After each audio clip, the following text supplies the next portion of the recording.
Nyoman Pandosi MAM.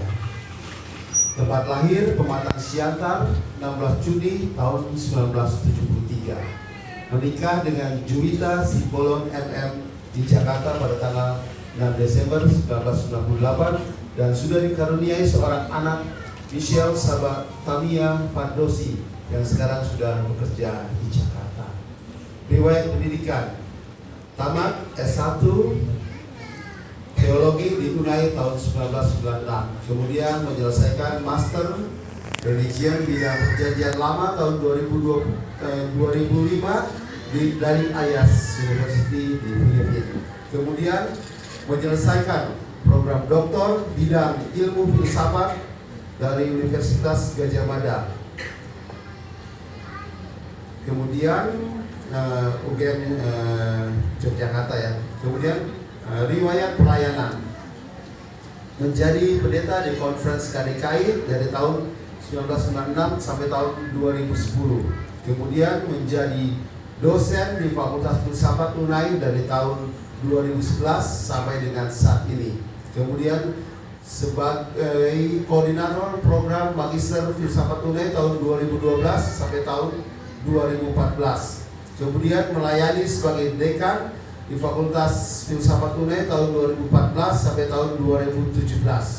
Kemudian sebagai pelaksana tugas Rektor 3 di UNAI tahun 2002 sampai dari Januari 2002 sampai Juni 2022. Kemudian diangkat menjadi Rektor Universitas Advent Indonesia periode 2022 sampai 2026. Demikian riwayat atau perkenalan dari pembicara kita pada saat ini.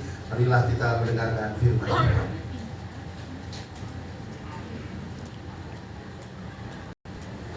Selamat sahabat-saudara yang kasih dalam Tuhan. Selamat sahabat. Syukur kepada Tuhan oleh karena kita boleh datang berbakti bersama-sama pada hari Sabat ini. Ini kali pertama saya datang di Jemaat Tamrin. Jemaat ini sudah jemaat yang tua juga di Jakarta, Indonesia ya, dan inilah kesempatan saya pertama sekali. Terima kasih kepada Gembala Jemaat, Pendeta Ginting, yang sudah memberikan kesempatan ketua gereja untuk kami boleh berbakti bersama-sama dengan saudara pada hari Sabat ini. Baik, pada hari Sabat ini pekabaran yang kita akan pelajari adalah dari kitab buku Daniel. Kenapa saya menyampaikan atau membawakan firman Tuhan dari kitab buku Daniel? Oleh karena satu kuartal ini saudara saya belajar buku Wahyu, khususnya tentang pekabaran 3 malaikat. Nah, oleh sebab itu maka sangatlah penting untuk mengetahui apa kaitan antara pekabaran buku Wahyu dengan pekabaran buku Daniel. Nah, hari Sabat ini nanti siang saya akan berikan sama saudara memahami buku Wahyu hanya dalam waktu kurang lebih 5 menit. Dalam 5 menit saudara bisa paham isi buku Wahyu itu apa. Nah, Sabat ini, jam khotbah ini saya akan berikan sama saudara kurang dari 5 menit isi buku Daniel itu apa ya. Kurang dari 5 menit. Tapi setelah itu lupa. Karena saya sampaikan kepada saudara hanyalah pokok-pokoknya saja. Apa sebenarnya yang Tuhan mau sampaikan kepada umat-umat Tuhan di akhir zaman melalui buku Daniel. Oleh sebab itu ada 5 karakteristik iman menghadapi akhir zaman menurut buku Daniel. Siapa yang mau bertahan sampai akhir, maka mereka harus memiliki model iman yang ada di dalam buku Daniel. Baik, mudah-mudahan ini bisa connect ya.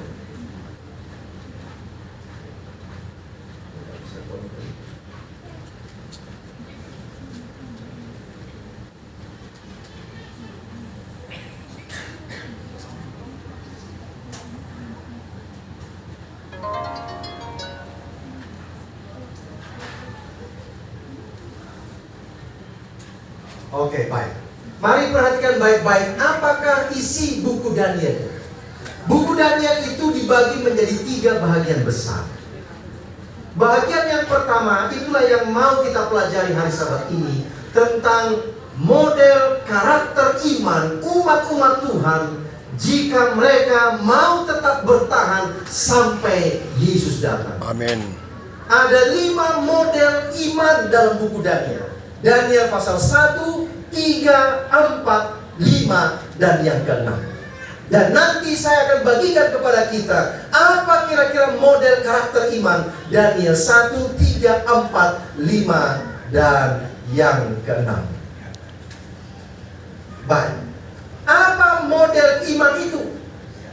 Yang pertama, Daniel pasal 1 berketetapan untuk tidak menajiskan diri kita ini secara jasmani. Daniel pasal yang ketiga, model iman yang berikutnya adalah berketetapan untuk tidak menajiskan diri kita secara rohani. Daniel pasal yang keempat, karakter iman yang benar adalah merendahkan diri di hadapan Tuhan.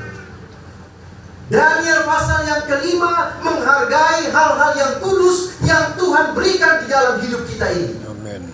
Dan Daniel pasal yang keenam adalah tidak merubah kebiasaanmu dengan Tuhan. Oke, dosen yang baik sudah dijelaskan, sekarang mau ujian, hafal nggak? Nah, sebelum saya pindahkan slide-nya, kalau mau dihafal boleh. Daniel 1 menjaga tidak menajiskan jasmani kita.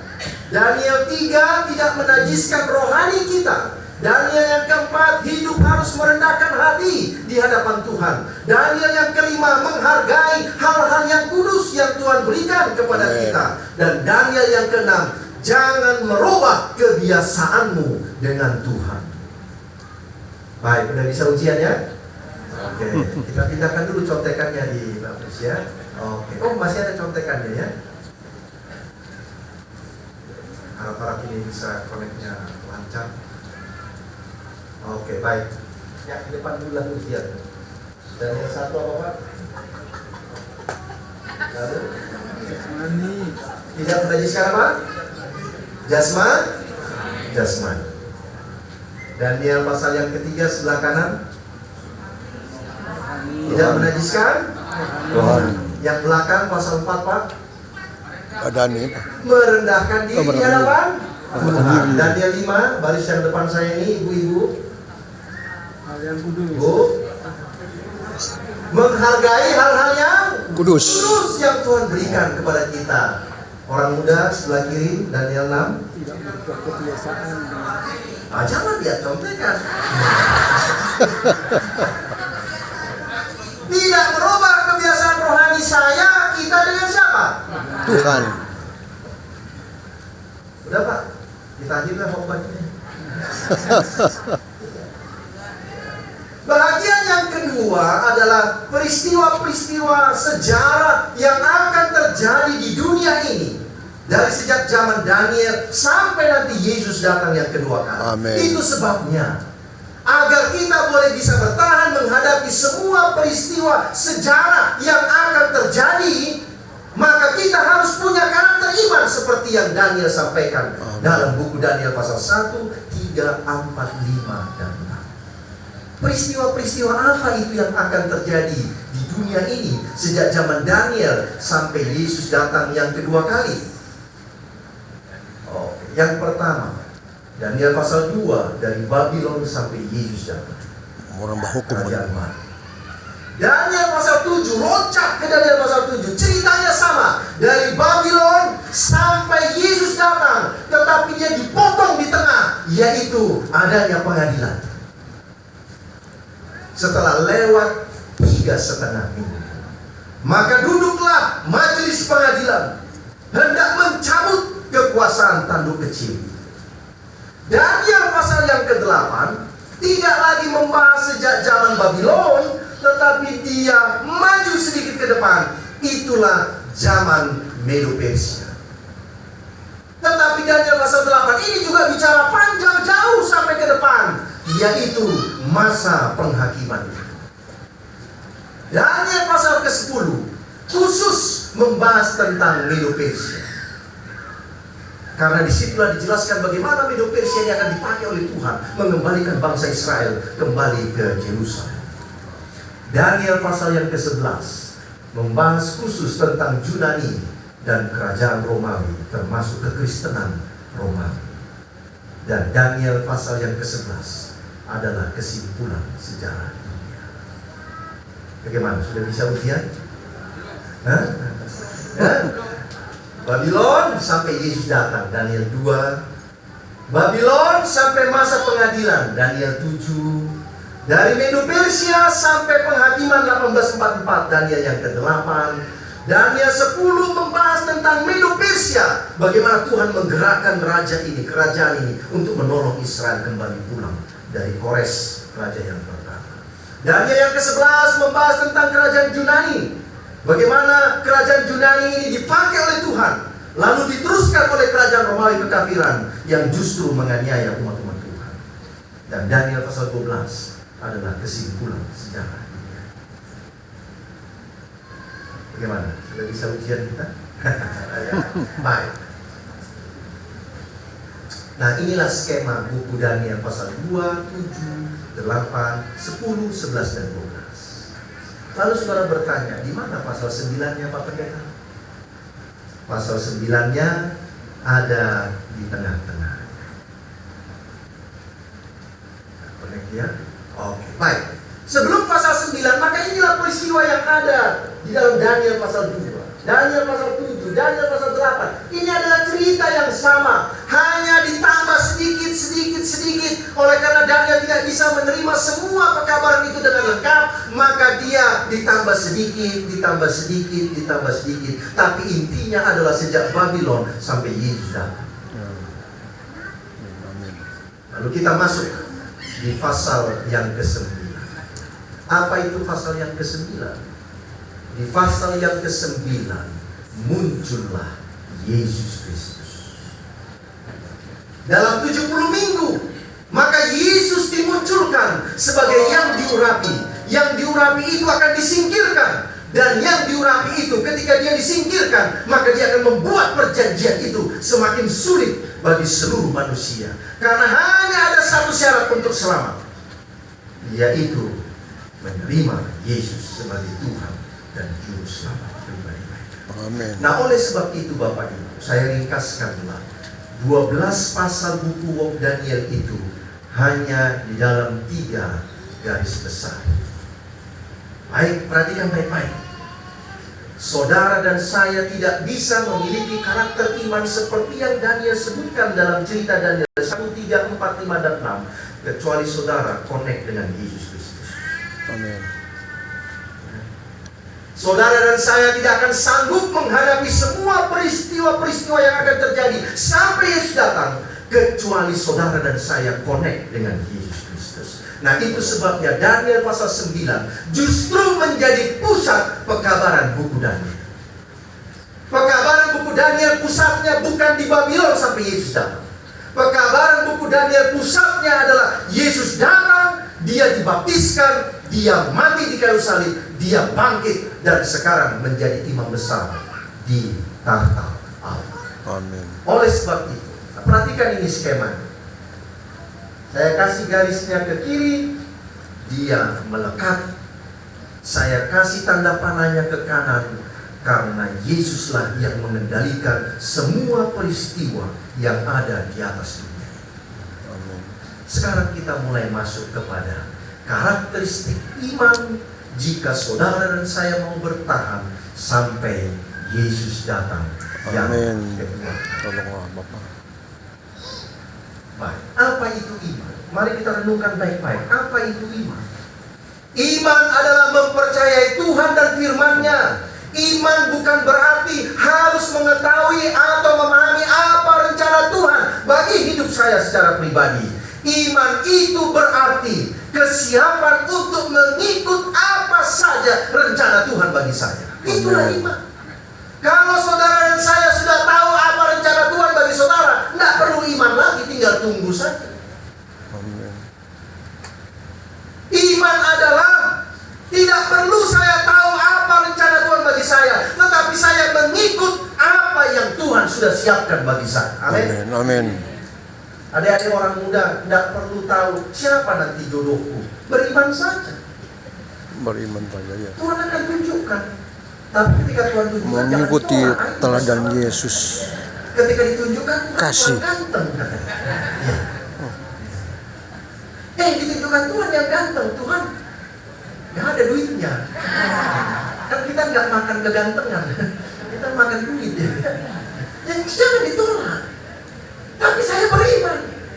Tidak perlu saya tahu apa rencana Tuhan bagi saya, tetapi saya akan ikut rencana Tuhan itu di dalam kehidupan saya. Amin. Baik. Ada saya berikan beberapa ayat penting yang kita harus pahami terkait kepada iman dengan bertahan sampai akhir. Yang pertama, Daniel 1 ayat 8 dan 9. Aku berketetapan. Kalimat ini menjadi penting bagi semua anggota gereja. Amin. Aku berketetapan, berkomitmen, memutuskan di dalam hidup saya untuk tidak menajiskan diri. Ayat yang kedua, Daniel pasal 3 ayat 17 dan 18. Aku tahu bahwa Tuhan sanggup melepaskan kami dari dapur api, tetapi seandainya pun tidak, kami tetap tidak akan menyembah patung Nebukadnezar. Tuhan jawab doa saya atau tidak? Tuhan dengarkan doa saya atau tidak? Tuhan lepaskan saya dari kematian karena mempertahankan iman ini atau tidak? Saya tetap tidak akan menyembah berhala. Bisakah kita seperti itu punya iman? Adik-adik orang muda, 2 tahun tidak dapat pekerjaan. Bisakah kau tetap bertahan? Meskipun aku belum dapat pekerjaan, saya tidak akan menerima pekerjaan. Bekerja hari Sabtu. Ayat yang penting yang harus kita pahami, kaitan antara iman dengan bertahan sampai akhir. Daniel pasal 6 ayat yang ke-33. Allah telah mengutus malaikatnya untuk mengatupkan mulut-mulut singa itu sehingga mereka tidak mengapa-apakan aku. Kenapa singa tidak mau menyentuh tubuh Daniel? Karena ternyata aku tidak bersalah di hadapan Tuhan, tetapi juga terhadap Tuanku ya Raja, aku tidak melakukan kejahatan.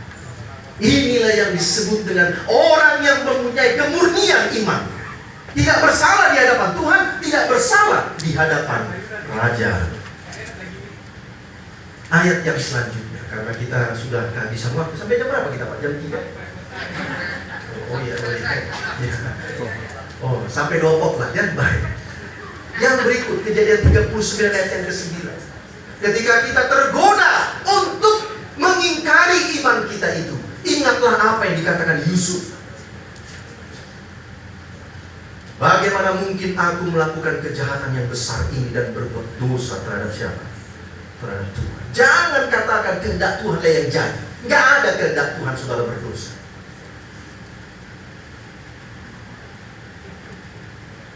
Kalau ada pencobaan model-model seperti Yusuf saudara dan saya hadapi, lari, jangan dimanja-manjakan. Saya katakan sama mahasiswa di UNED Bapak Ibu, kalau kau jalan sama pacarmu, bawa tongkat. Kalau pacarmu itu mulai nakal-nakal, kau pukul aja. Iya. Bagaimana mungkin aku melakukan dosa di hadapan siapa? Tuh. Ya, jangan dibiarkan. Dari tangan naik ke tangan, naik ke pipi, dari pipi naik kemana-mana. Ya, pakai tongkat. Sekali lagi kau pegang, awas. Aman lah. Ya, tapi nanti susah dapat jodoh karena kejam katanya. Ya, nggak apa-apa. Tuhan kasih itu. Ini orang-orang muda ya, adik-adik gadis ya, jaga baik-baik. Kisah 5 ayat 29 ayat bersama. Kita harus lebih taat kepada Tuhan daripada siapa? Manusia. Ini tanamkan dalam hati kita. Karena ini adalah masalah yang harus dipraktekkan secara nyata. Bukan sekedar diteorikan, disampaikan, tapi harus dipraktekkan. Selanjutnya, sebab aku yakin bahwa penderitaan zaman sekarang ini tidak dapat dibandingkan dengan kemuliaan yang akan dinyatakan kepada kita. Menderita pun kita sekarang di dunia ini. Ingatlah saudara-saudara, yang disiapkan Tuhan sama kita tidak sebanding dengan penderitaan. Hidup kekal, tinggal bersama dengan Tuhan. makan Amin. buah-buahan apa saja, tidak sebanding. Itu sebabnya sabarlah dalam penderitaan. Amin. Sabar. Dan oleh sebab itu Tuhan akan berkata kepada kita, aku berkata kepadamu, Ia akan membenarkan engkau. Akan tetapi jika Anak Manusia datang, adakah Ia mendapati iman di bumi ini? Seandainya Yesus datang hari ini, adakah Ia mendapati iman di Jemaat Tamrin? Jawablah. Apa? Amin. Yang sana ada. Yang di sana ada enggak ya? Nah, ini pertanyaan buat kita semua, saudara. Adakah Yesus ketika Dia datang mendapati iman di bumi ini? Amin. Iman model Daniel yang Dia sampaikan tadi. Baik. Ini kisah Theodora dan Didymus. Theodora ini adalah seorang gadis yang setia kepada Tuhan. Tetapi di masa kerajaan Romawi, maka Theodora ini dipaksa untuk mempersembahkan korban binatang haram kepada kaisar. Dia menolak. Dan akhirnya sebagai konsekuensi, Theodora ini dimasukkan ke dalam penjara. Theodora ini mempunyai seorang kekasih, namanya Didymus. Ini saya perlu jelaskan sama orang muda yang masih pacaran. Apalagi kalau saudara punya pacar yang belum seiman. Hati-hati. Didymus ini rindu mau bertemu Theodora. Tapi karena Theodora di dalam penjara, maka dia tidak bisa bertemu. Sedih hati. Akhirnya Didymus memutuskan dia berpura-pura menjadi tentara. Supaya apa? Supaya bisa masuk ke dalam apa? Penjara. Dan Didymus menyamar sebagai seorang tentara. Ketika dia menyamar sebagai seorang tentara, maka dia masuk ke dalam penjara dan dia senang bisa bertemu dengan kekasihnya, yaitu si Theodora. Didymus membujuk Theodora. Theodora, sangkallah imanmu supaya kau boleh keluar dari penjara. Theodora katakan tidak. Saya akan tetap hanya menyembah Yesus Kristus, meskipun saya akan kehilangan nyawa. Oh, Theodora, tolonglah. Itulah biasa laki-laki ya, kalau merayu, tolonglah, aku gak bisa hidup tanpa kau. Theodora katakan tidak. Sementara mereka lagi ngobrol, ketangkaplah di sini Didymus bahwa dia bukan tentara. Akhirnya dua-dua dijebloskan penjara. Di dalam penjara itu,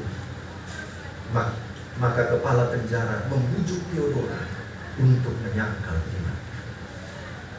Theodora katakan, saya tidak akan pernah mau mempersembahkan korban binatang kepada kaisar, meskipun saya harus mati. Didymus berkata, tolong, sangkallah iman. Tetapi Theodora sebagai anak Tuhan, dia tetap memutuskan, saya tidak akan menyangkal iman saya. Oleh karena kesetiaan iman yang teguh dari Theodora ini, rupanya itu membawa pengaruh yang positif kepada Didymus kekasihnya. Saudara tahu apa yang terjadi?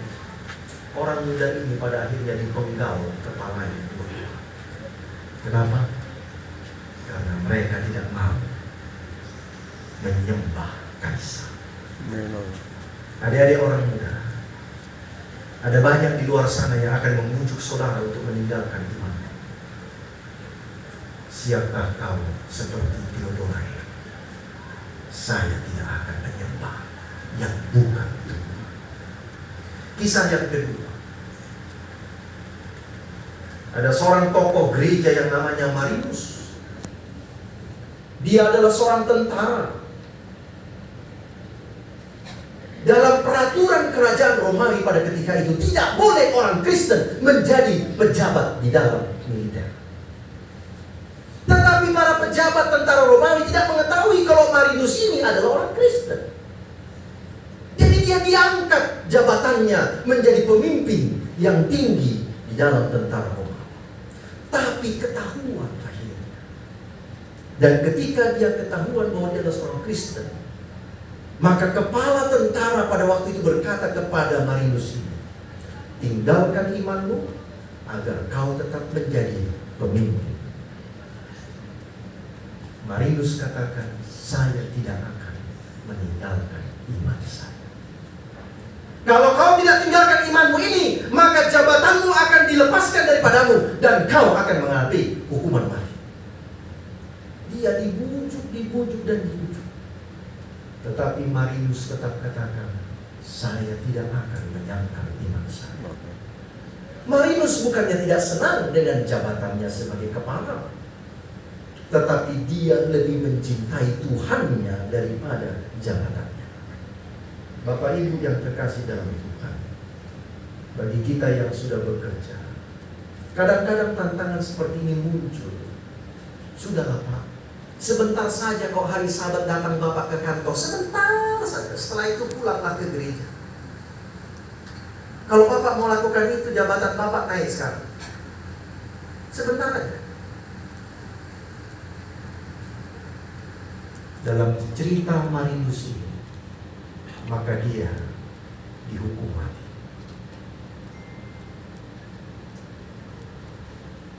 Alkitab katakan, kalau Yesus datang, adakah ia mendapati iman di dalam gereja itu? Ataukah selama ini kita sebagai anggota gereja masih ada ketujuh? Iman kita ini tidak jelas warnanya. Hari Sabat memang kita kumpul sekarang ini. Gereja Advent ada masalah. Apa masalahnya?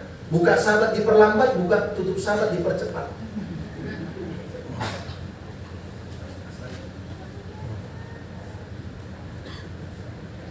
Oleh karena apa? Oleh karena banyak hal-hal yang mengganggu pikiran kita.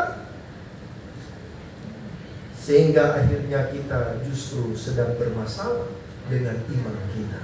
Apakah Yesus akan mendapati iman ketika dia datang? Daniel pasal yang pertama. Aku berketetapan untuk tidak menajiskan diriku, jasmaniku, dengan makanan raja. Berketetapan tidak menajiskan diri, jasmani kita ini. Bagaimana saya bisa menajiskan diri saya? Ada dua hal. Yang pertama, menurut pengalaman Daniel, adalah makanan dan minuman. Sekarang ini orang Advent sudah banyak yang tawar-menawar teh kopi. Orang lain sudah nggak mau minum teh kopi, mana kita mau minum teh kopi. Katanya di Amerika orang Advent sudah minum teh dan kopi. Ya biar aja mereka minum, kenapa rupanya? Kita tidak. Tapi kan kalau minum teh, Pak Pendeta bisa hidup sampai 90 tahun. Ya merokok pun bisa 90 tahun kalau memang giliran panjang umurnya. Ya di kampung-kampung Sumatera itu banyak yang merokok, Bapak umurnya 80, 85. Orang Advent nggak merokok, kanker paru-paru. Bukan begitu cara memahami kebenaran. Bagaimana Daniel ini berketetapan tidak menajiskan dirinya melalui budaya yang muncul di Babylon. Dia disekolahkan di sekolah Babylon. Tidak mudah untuk sekolah di Babylon. Dikelilingi oleh semua keilmuan, budaya, sosial orang Babylon yang jauh berbeda dengan budaya dan sosial di Israel.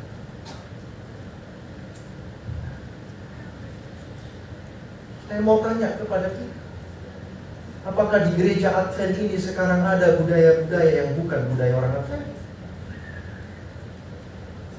Andalah yang tahu.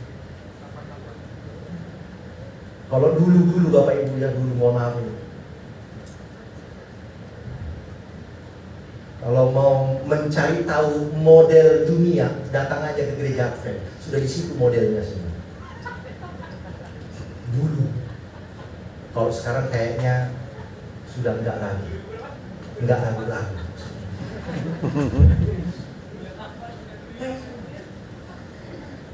Bahkan yang belum muncul di Grand Indonesia sudah muncul di gereja Advent. Karena anggota Advent itu belinya di Amerika. Jadi belum muncul di Grand Indonesia. Ini kan tetangga di Grand Indonesia. Sudah muncul di gereja Advent modelnya. Tapi lihatlah bagaimana Daniel menjaga dirinya. Dia hidup di tengah-tengah kekafiran, tetapi dia tetap murni. Dan inilah yang perlu kita gereja Advent sekarang ini. Walaupun kita hidup di tengah-tengah dunia yang semakin gelap ini, tetapi gereja ini harus murni keimanan. Amin. Amin. Tamrin harus murni keimanan. Amin. Jangan ikut-ikutan. Bagaimana pencemaran jasmani itu bisa terjadi? Yang pertama, makanan minuman. Dia jelas. Yang kedua, perkataan kita. Itu lewat mulut semua. Bagaimana pencemaran jasmani itu bisa terjadi? Selanjutnya, lewat mata dan telinga kita, bacaan kita, tontonan kita, pikiran kita itu bisa cemar hidup kita ini secara jasmani, Bapak Ibu. Orang-orang muda, apa yang kau baca, apa yang kau tonton di handphonemu itu. Nah sekarang anggota gereja nggak bawa Alkitab lagi ke gereja, yang dibawa HP. HP masuk surga, Alkitab nggak masuk surga. Mari kita renungkan baik-baik. Kalau zaman dulu orang tahu mau ke gereja Bapak ini, kenapa? Dipegangnya Alkitabnya dulu. Betul. Ini ciri-ciri orang Advent. Sekarang ciri-ciri orang Advent beda. Mau tanya mau kemana Pak? Ke mall. Ya kan ini orang. Alkitab kita kan hanya bahasa Indonesia. Saya bahasa Inggris berat kali bawahnya Pak. Tapi ya sudah begitu. Dia bawa. Bacaan, tontonan kita, pikiran kita. Selanjutnya, kekudusan rohani. Kita tahu Daniel pasal 3 tentang penyembahan patung. Dibujuk tidak mau, dibujuk tidak mau, diancam tetap bertahan, tidak akan tunduk menyembah kepada patung dewa orang Babylon. Apa kata Sadrak, Mesak dan Abednego ini? Selanjutnya, tidak menyembah dewa dan patung emas Tuhan Raja.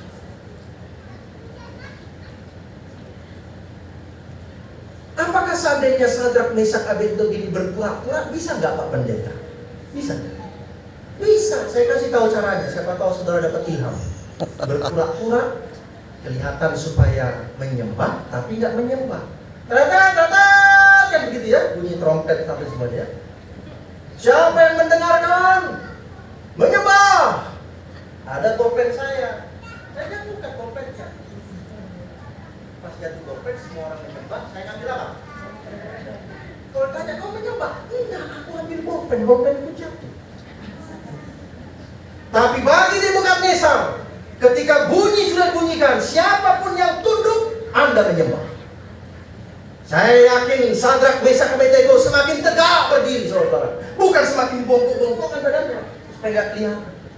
Kata Sadrak, turun kau itu. Udah ini, pasti lebih tinggi kau dari orang.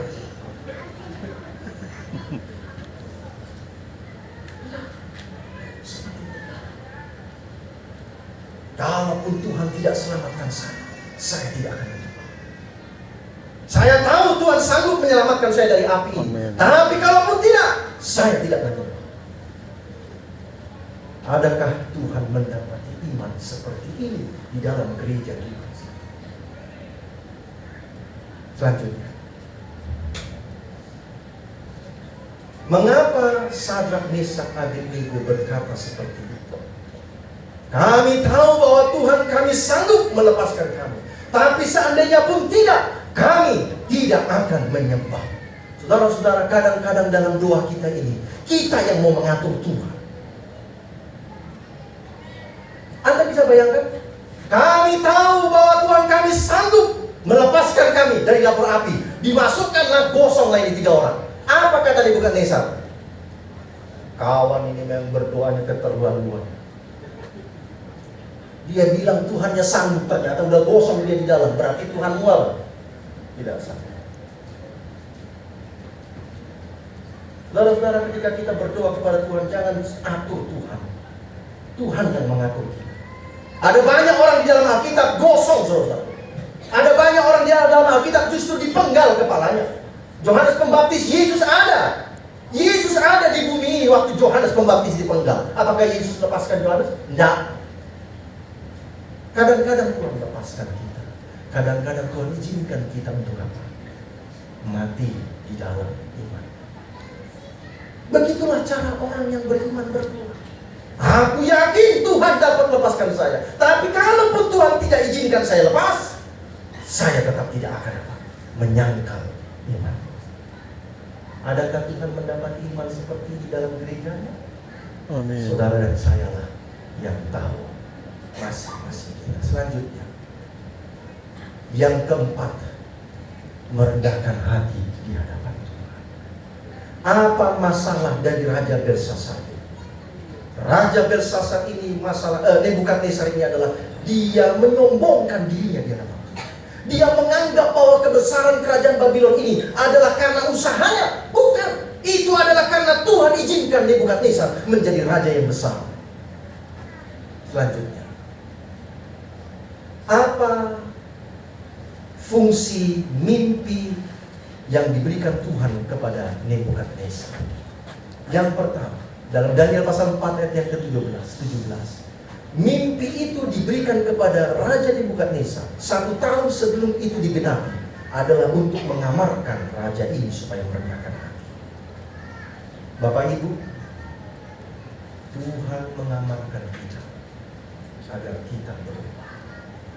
Tetapi kalau amaran itu tidak diterima dengan baik, maka konsekuensinya akan datang. It's a warning. Yang kedua, apa fungsi mimpi ini diberikan kepada Nebukadnezar? Ayat yang ke-27. Ini berfungsi untuk memanggil raja berdoa. Ya. Ini diamarkan dan sekarang dipanggil untuk berdoa. Lalu apa fungsi cerita Nebukadnezar menjadi binatang selama 7 tahun bagi saudara dan saya? Maka ini menjadi pelajaran yang besar tentang kerendahan hati, mengakui Tuhan sebagai sumber kekayaan, sumber kemakmuran, sumber kehidupan. Apa yang kita mau sombongkan dalam hidup ini? Ada?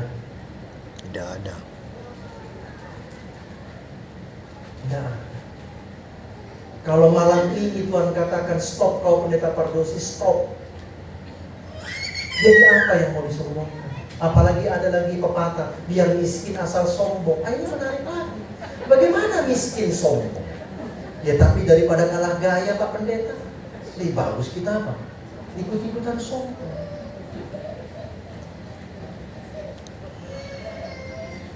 Daniel 4 ayat 37, Tuhan berkuasa membuat orang yang lebih tinggi dari orang biasa menjadi rendah dari orang lain. Dan Tuhan berkuasa untuk mengangkat orang yang rendah ini untuk tinggi. Tuhan tidak memandang suku dan bangsa, pangkat saudara. Kedudukan orang tidak berarti di hadapan Tuhan. Apa yang berarti di hadapan Tuhan? Iman, saudara. Semiskin apapun kita di hadapan dunia ini, iman kita itu sangat berharga di hadapan Tuhan. Amin. Bukan kekayaan kita, bukan jabatan kita, tetapi iman kita lah yang berharga di hadapan Tuhan. Yang kelima, menghargai hal-hal yang kudus yang Tuhan berikan. Raja Belsasar mengalami masalah di dalam hidupnya. Apa masalahnya? Dia menggunakan barang-barang yang kudus yang diambil oleh Nebukadnezar dari Yerusalem, yang ditaruh Nebukadnezar di rumah dewa orang Babylon. Tetapi Belsasar mengambil barang-barang itu untuk digunakan pesta pora mabuk-mabukan. Barang-barang perkakas rumah Allah yang sudah diasingkan hanya untuk upacara Ka'bah di Yerusalem telah digunakan untuk pesta mabuk-mabukan.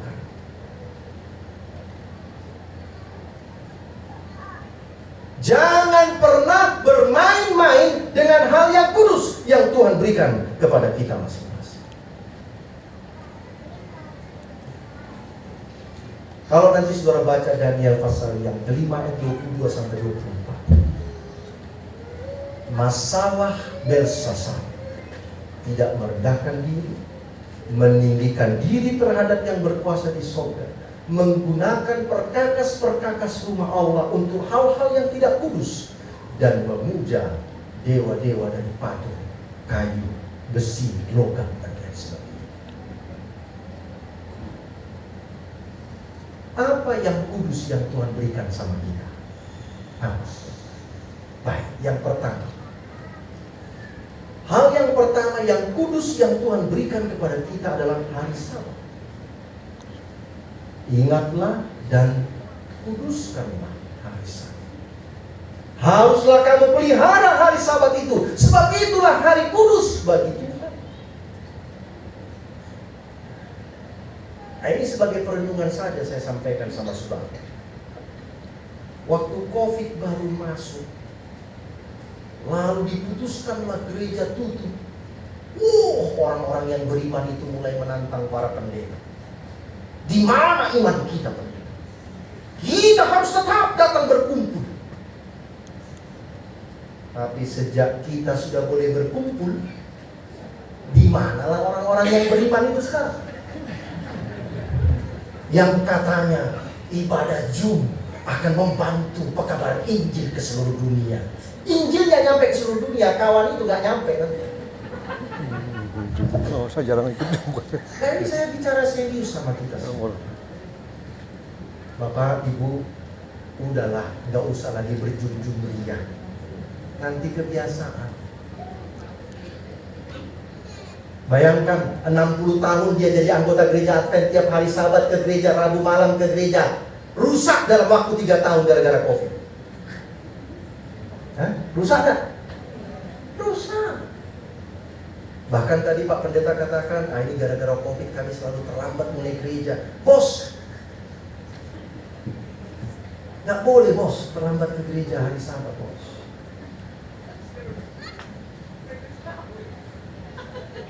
Bukan COVID yang menghambat saudara dan saya dengan Tuhan. Iman.